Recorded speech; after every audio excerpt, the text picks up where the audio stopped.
حضرت فضیل بن عیاض रहमतुल्लाह अलैह डाकू थे और निरे डाकू नहीं थे, डाकुओं के सरदार थे।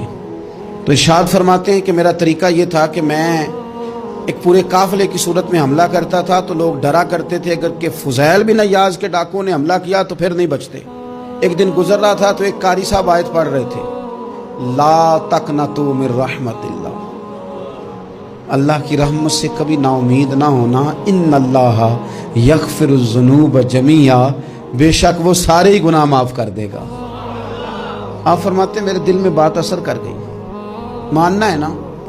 इसने नहीं मानना, उसने 6666 आयतों का तर्जुमा पढ़ के भी तवज्जो नहीं करनी। आप इरादा करें ना, आप अपने दिल की ज़मीन को ज़रख़ेज़ बनाएं। फरमाते हैं मैं फ़ौरन वो आयत सुनी तो मैं रोया और मैं वो हाफ़िज़ साहब के पास चला गया, उनसे इजाज़त ली, उनके कमरे में दाखिल हुआ। मैंने कहा आपने अभी आयत पढ़ी है कि अल्लाह सारे गुनाह माफ़ कर देगा। तो जिस बंदे ने कई साल डाके डाले हों, बेटियां रोती रहती हों पर वो माल लेके आ गया हो, माएँ वास्ते देती रहती हों पर वो लूट के निकल आया हो, अब जी अगर वो बंदा भी सच्चे दिल से तौबा करे तो अल्लाह माफ़ कर देता है। तो आप जी कहने लगे मैं कौन होता हूँ तुम्हें कोई तफसीर बताने वाला, मैंने तो कुरान की आयत पढ़ी है।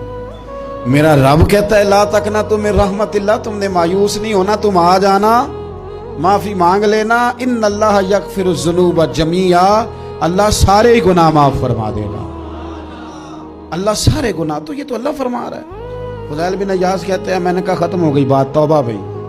वापस आया तो वो मेरे साथ जो थे ना, उनसे मैंने कहा सरदार नया तलाश कर लो भाई। अब इरादे बदल गए, प्रोग्राम कुछ और हो गया। अब तो लोग हमें ताने देंगे, अब तो लोग बातें करेंगे कि उथे की लैन जाना है। फुज़ैल बिन अय्याज़ कहने लगे बस भाई तौबा करनी, अब तुम कोई और सरदार तलाश कर लो।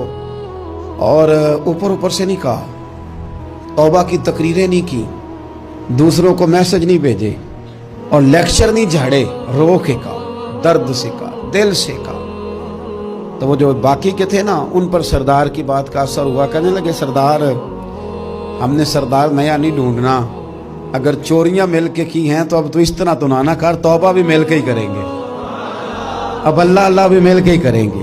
अब बस तू अगर इधर जाएगा तो हम भी तो जाएंगे ना। अल्लाहु अकबर। फुज़ैल बिन अय्याज़ कहते हैं जाहिर है माल लूटा करते थे।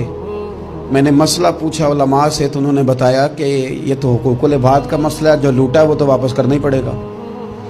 अब मैंने वो पैसे जमा किए, अब सारे तो मेरे पास थे नहीं, जितने मैं दे सकता था दिए, जो खा चुका था वो रह गए। एक यहूदी के पैसे रह गए, उसके घर चला गया। मैंने जाके उसे कहा मियाँ मैंने कर लिया तौबा, और मैं वो फुज़ैल बिन अय्याज़ डाकू हूँ जिसके तेरे घर से इतना माल लूटा था, मेरे पास पैसे कोई नहीं, वो पैसे लग गए, अब तो इस तरह कर मुझे माफ़ कर दे। वो कहने लगा ना जनाब, ये भी कभी कभी होता है, लोग ना शराफत को बुज़दिली समझ लेते हैं।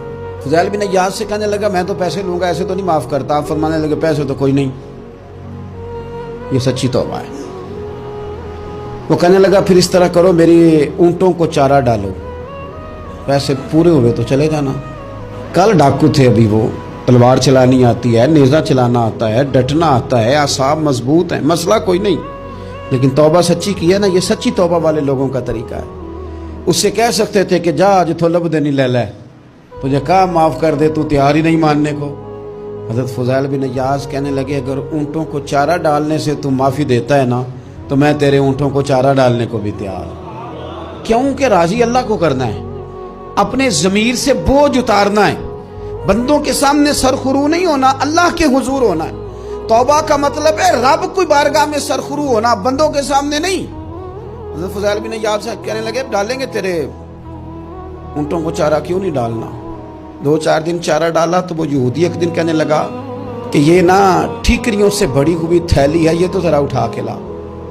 हज़रत फुज़ैल बिन अय्याज़ ने उठा के उसे दी, जब उसने खोली तो अशरफियों की भरी हुई थी। तो हाँ फरमाने लगे तू तो कह रहा था ठीकरियाँ उठा के ला। कहने लगा मैं तौरात बड़ी पढ़ता हूँ, आलिम हूँ, मैंने तौरात में पढ़ा था कि मुसलमान जब सच्ची तौबा कर लेंगे ना तो रब ठीकरियों को भी सोना बना दिया करेगा, फिर ये मिट्टी के ढेले अशरफियाँ बना करेंगे।